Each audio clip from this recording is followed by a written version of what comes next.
We are crossing live to Absrod Oval, where the Scodfather will speak to the press. I heard that he is in a grumpy mood.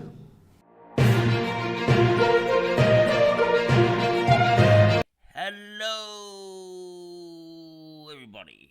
Welcome to my channel, and thank you for joining.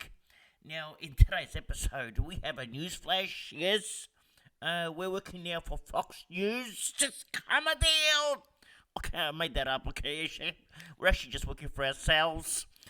Fox News didn't want us. Okay, they said I'm not good looking enough. Just calm it down. Anyway, let's move on with this week's news. Well, we go to Hawthorn, and big news at Hawthorn. Blanc, their fullback, he got injured. Okay, out for the year. Now everyone is panicking with Sicily. Now, what are we going to do with Sicily? Are we going to get rid of him because he's going to play fullback? Well, listen to how I see it. Okay, and this is also what Sicily said. And I mentioned this in a couple of chats. Sicily is not a fullback, okay? His best position is as an intercept marker. There is no way Hawthorn will play Sicily at fullback. I can't see it happening. Many people disagree with me. They think they won't have a choice. But I disagree again. I mean, I can't see them playing Sicily at fullback. Even he says himself, they don't play on positions, which I don't believe, okay? Sometimes they talk poo-poo, it's not the truth.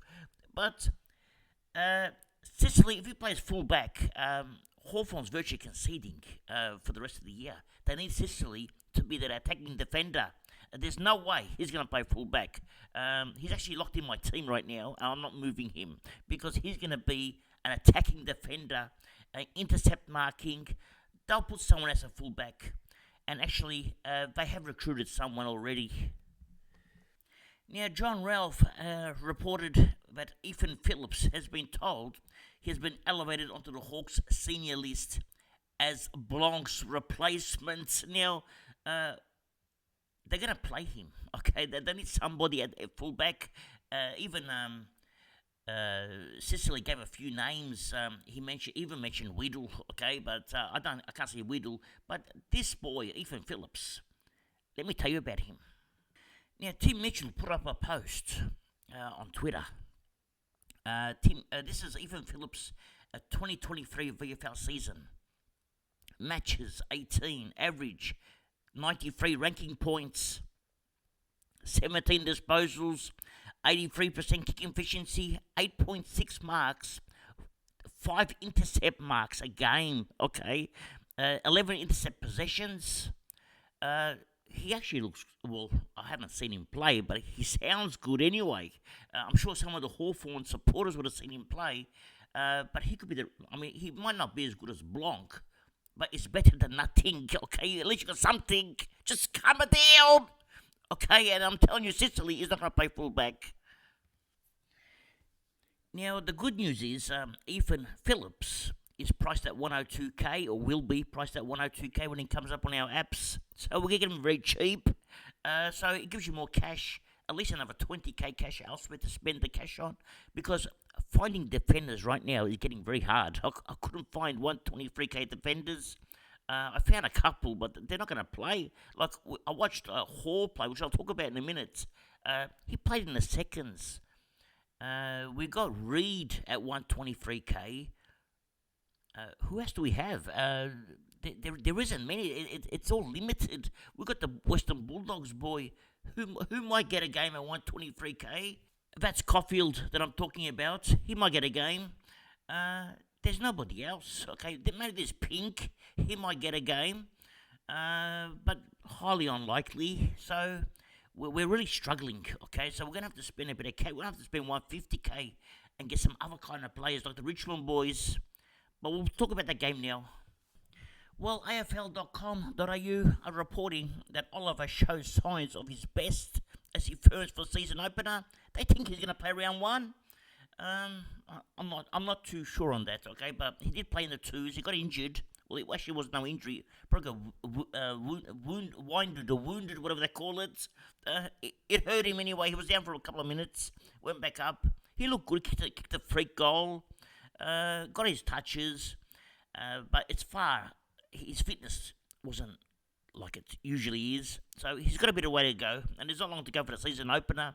So we'll see how he goes, but I won't pick him for round one. He doesn't look fit for me. I'll probably get him after his bye.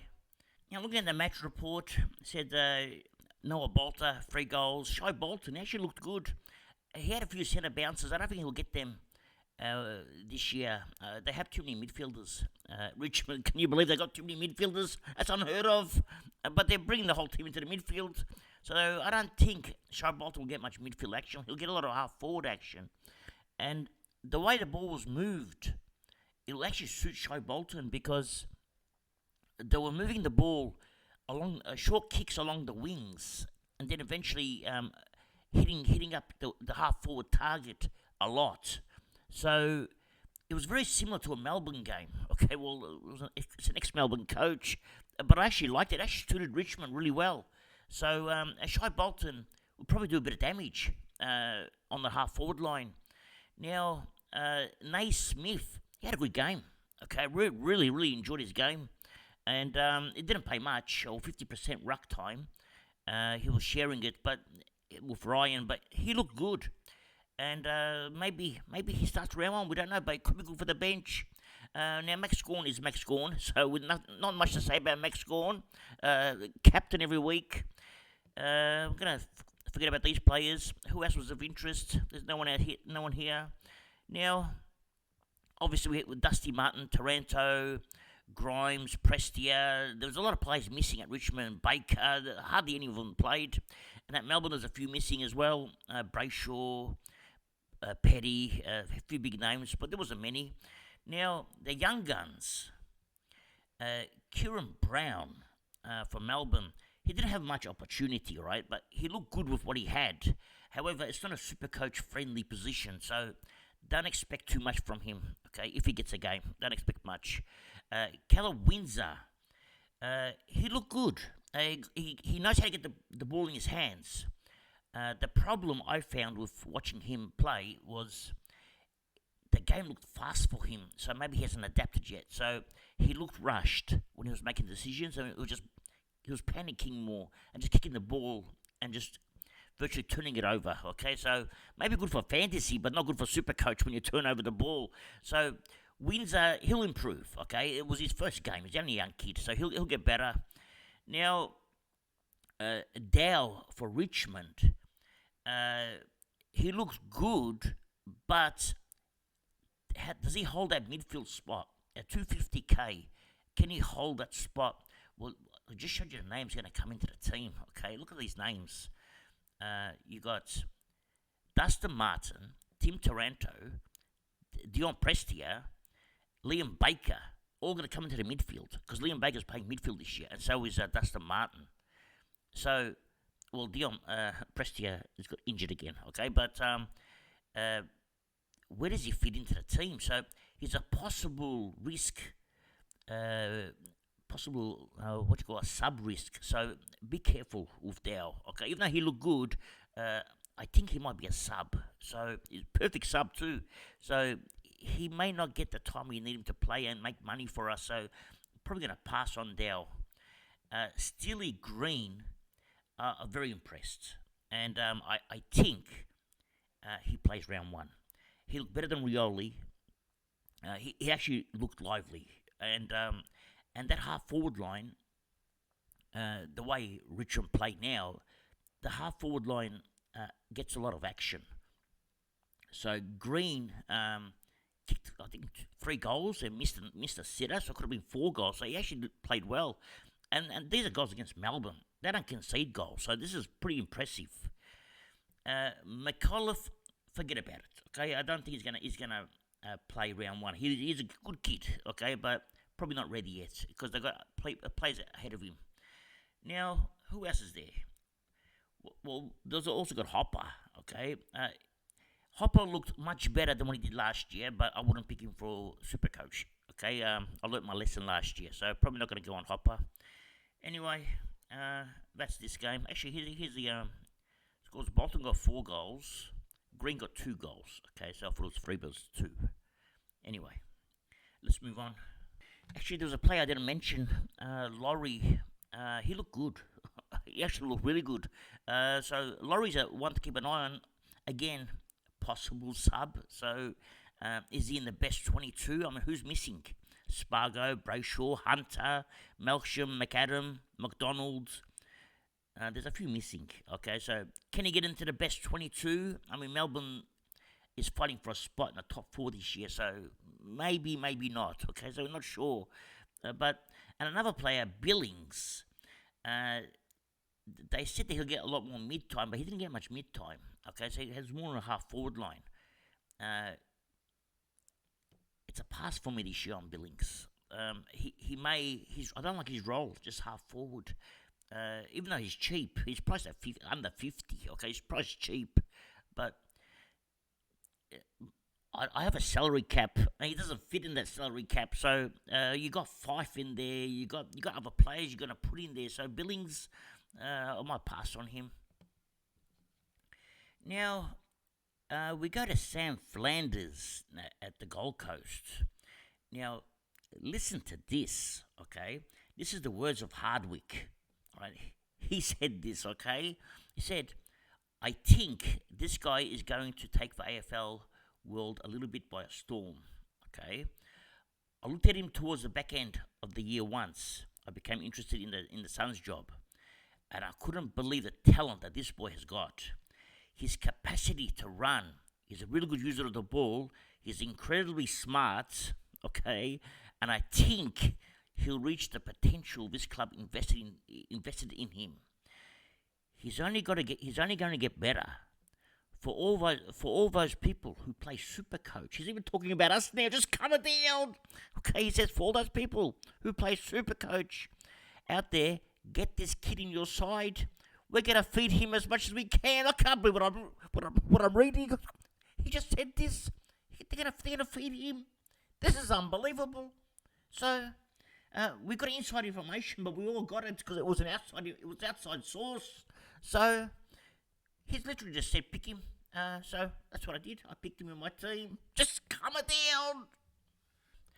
We now go over to Port Adelaide, okay, and Houston. Dan Houston was asked a question: which player is flying under the radar? And he only used one example. Okay, he just said one player. He said Ollie Wines. Flying on the radar, in for a big year is another word he used. So keep an eye out for Ollie Wines. I did his review, but this is ridiculous, okay? He could be in for a big one. Apparently also playing pure mid this year. That's according to the coach. Not going to play on the wings. Mid and only mid. That's what the coach said, okay? So keep an eye out for Ollie Wines. We now move over to West Coast. And the talk of the town right now at West Coast, or in Perth, right now, all they're talking about is Elliot Yeo. Okay, they're saying he's got a pure midfield role, and he's going bananas. Okay, not even bananas, he's past the banana stage. Just come it down. He's going bananas. And apparently he's fit. Okay, so I'll put him in my team as well. Okay, because my team is full of spuds. I'm the expert at picking spuds. We're going to welcome some back. So Elliot Yeo is back in my club. We now go to Freo, and at the Dockers, this man here, Fife, he's in the middle again, okay, and this time the coach has said full-time midfield, not part-time, not half, not playing a little bit of forward and a little bit in the midfield, full-time midfield, fully fit. So not only do I bring Yo back, I also bring back Fife. Can you believe what I'm doing? I can't believe it. I got my 2 spuds from last year back in the team now. So Fife is back. But let me share some news on Fife as well. Now this is a post, this is a tweet from Damo. And he says here, Longmuir said 32-year-old Fife will be managed over the 24-round season. But we're still working out how that will look. This is a quote from today's Sunday Times. Okay, so thank you for Damo for sharing that with us. So looks like Fife will get managed. Now, we don't know which rounds. Okay, nothing has been mentioned. Okay, so we just know that he'll get managed. So you're possibly looking maybe missing games. Okay, if it's late in the season, not a problem. We'll probably would have traded him out by then. But if it's early in the season, he won't miss the games. We're probably going to be subbed out early. We don't know. Okay, we're just guessing now. So possibility we'll fight. But if it's a best 18, it wouldn't affect us because if Fife is subbed out, that's okay. We've got somebody else to take his points. He might lose a bit of cash that week, but that's okay. We can still hold him a bit longer. We're in no hurry to get rid of Fife, okay? If he's scoring 80s and 90s, he can stay a bit longer. So if he misses out on cash for a week or two, it's no dramas, okay? Especially if he's subbed out early, it'll be okay, especially with the bye rounds. Let's continue. We now move over to Essendon, okay, and David King, okay. This is what he had to say, okay. He said, "You have to see it to believe it," okay. This is King's observation from Essendon training. He thinks that Nick Martin is the next Nick Dacos, okay. So it's like a switch, okay. Nick Martin has become Nick Dacos. He thinks he's taking all the kick-ins, running on, going into the forward line. Well, it's what he's seen. So it's not what he thinks, it's what he's seen with his eyes. This is insane for us. Okay, now Nick Martin is under 500k, cheap as chips. And if he's going to be as good as Nick Dacos is going to be, or is, you're getting a player, it's a keeper, with mid-defensive eligibility. He'll have DPP in round 6 or end of round 6. So he could be a must-have. Okay, so keep an eye out for. We'll have a look at these practice games. But Nick Martin, I did his review, but he's gone to a next level from the sounds of it. So, and on the wings, remember I showed you on the preview. On the wings, he loves it. He scores so many points. So it looks like he's got the freedom to go along the wings, push forward. Also, take the kick-ins. This could be insane. Okay, so at 500k, you can't go wrong. He's probably going to be a lock for a D6 minimum. Okay, so start him what, M5 or M4, whatever you want to start him, M6, whatever you want to start him at. Then move him over once he gets his DPP. This is the report coming out from Kingy now. Now we go to Cadia Park. I'm not sure if they still call it Cadia Park. That's how I used to know it anyway. We go there anyway to Geelong, and Cam Guthrie. Okay, was a little. I watched the whole episode. It's episode 1. He's gone to America, watched and learned from the players in the gridiron. Okay, from NFL. He's done a lot of these ballerina exercises. So he's become Twinkle Toes now. We'll call him Twinkle Toes Guthrie. Just come it down. Anyway, he reckons he's raring to go. Okay, and he's very professional at what he does. So I'm very impressed. And I remember Dangerfield was talking about him, and now I listen to himself talking about himself. You should go on the Geelong Cats and just have a look at this little clip here. It's very impressive, and injury-free for the first time for a long time. So expecting big things from him. He's priced at 70, 75-ish. Okay, so very, very well priced for a player that's gone 110 before. So you keep an eye out for Guthrie. Well, this has been my 250th video. Okay, so we've reached a sort of a quarter of a century milestone. Actually, no, it's not quarter of a century. It's quarter of 1,000. Okay, we've reached a milestone here. So thank you for all the support and the 2.58k subscribers. If you're not subscribed, you're welcome to subscribe. It doesn't cost you nothing. Okay, so thank you for joining, and we may do some more of these news reports or breaking news reports. Okay, I'm actually enjoying this. Anyway, that's all for today.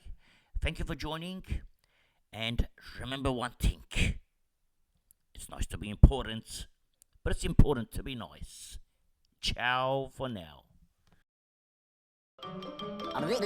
That's all, folks.